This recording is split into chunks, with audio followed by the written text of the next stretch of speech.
Magandang araw mga bata, magandang araw mga magulang at tagapangalaga. Ayan. Nakakatuwang makita ang ating mga pinag-aralan ng araw ng Martes. Marami sa inyo ang natuto ng magtupi at magligpit ng mga gamit.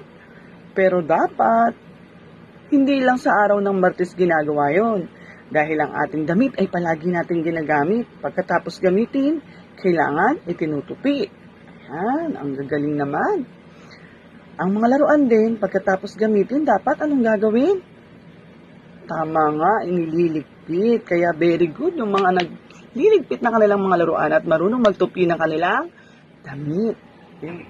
Ngayon namang araw ng Miyerkules, pag-aaralan tayo.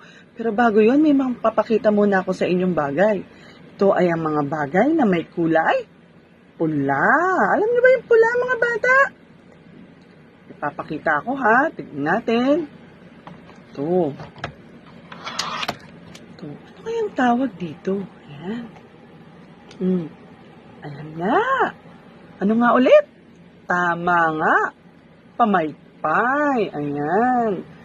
Ito naman kaya. Ano naman kaya ang tawag dito? Oo, tama nga. Ballpen. Tama nga. Ang galing naman.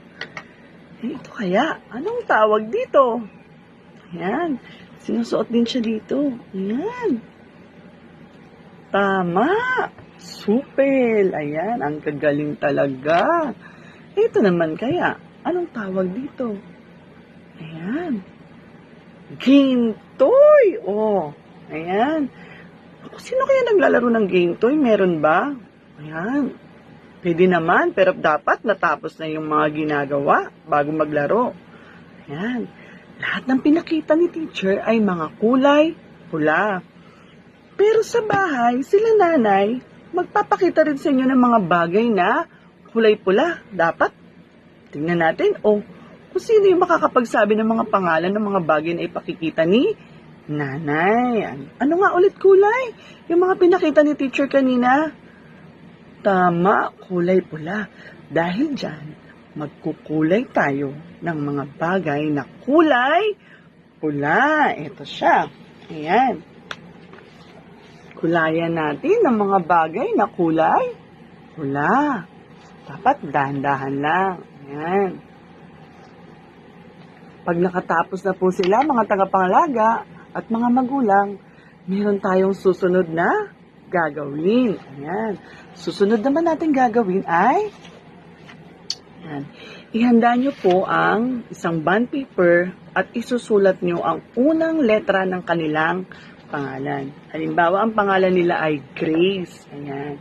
Sulat nyo.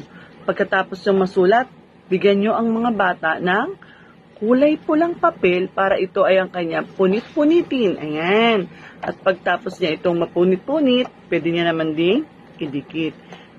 Ayan. Dito sa, ayan, para madekorasyon niya ang kanyang ayan, initial letter ng kanyang pangalan. Ayan, the first letter ng kanyang pangalan.